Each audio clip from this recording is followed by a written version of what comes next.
Welcome to your Cyber Tips Explainer, where we make everyday people understand the cyber world around us. So, you pull up to a public charger, ready to juice up your EV. And you spot the QR code for payment. You see them everywhere, right? This sneaky threat is called QR quishing. It's a huge problem for EV owners. Okay, so how does this whole scam actually go down? Let's break it down. First, a hacker just slaps their fake sticker right over the real QR code. You scan it, and bam! You're on a website that looks totally legit, but it's not. And just like that, your payment info goes straight into the scammer's pocket.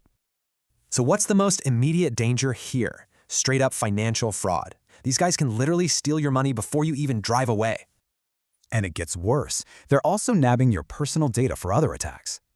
See, it's not just one bad charge. It's a whole domino effect of problems. But here's the good news. You can protect yourself pretty easily. Let's get your defense plan sorted. It just takes a couple of good habits. Okay, first thing, just avoid QR codes if you can. The official app is way safer. And if you absolutely have to scan, fill it first. Is it just a sticker? Honestly, this quote right here says it all. Attackers don't need to be master car hackers, you know? They just attack the weakest link, the charging experience itself. So what's one thing you'll change? A small shift makes a huge difference.